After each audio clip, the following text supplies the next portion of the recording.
Trump, you hear the president's sister, retired federal judge Mary Ann Trump, lashing out at her brother, calling him cruel, a man with no principles, delivering harsh judgments on his conduct in office. Tweet and the lying. Oh my God, I'm talking too freely, but you know, the change of stories, the lack of preparation, the lying, the holy. White House Chief of Staff Mark Meadows joins us now. Thank you for joining us, Mr. Meadows. Have you spoken to the president about those tapes? What's his response? Well, obviously, he's been public with his response. You know, just another day and another attack that we continue to see, George. I can tell you that I've never met the judge. I was at the funeral the other day. I was hoping to meet her there. She didn't show up for her brother's funeral.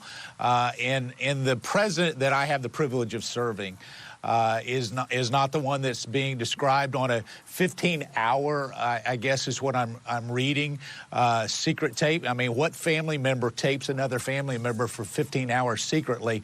I can tell you this, the president is committed to this country, loves this country. In terms of the one principle that he not only every morning talks to me about is what can we do to serve the American people better, and he's been very consistent in that.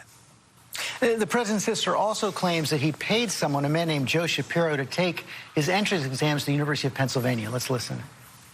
And he went to Fordham for 1 year, and then he got into University of Pennsylvania. I guess he had somebody to take the exams. No way.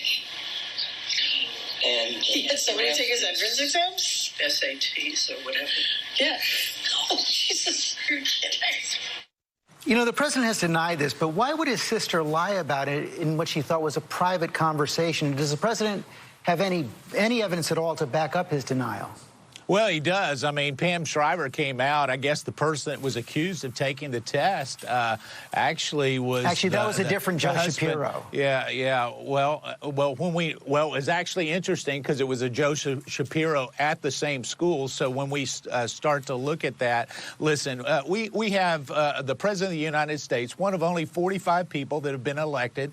I can tell you a number of other things that supposedly have been alleged that the president doesn't read much. You may see it when he goes to Marine One. There's a cardboard box that is brought on Marine One. What's in there are clippings and clippings each and every day. He reads probably more than anybody I know, which causes me to have to read more because every morning he's giving me a to-do list. Every evening he's giving me a to-do list. So listen, this is politics as usual by a niece that was written out of a will that would apparently just has an axe to grind because she wants Joe Biden to be president.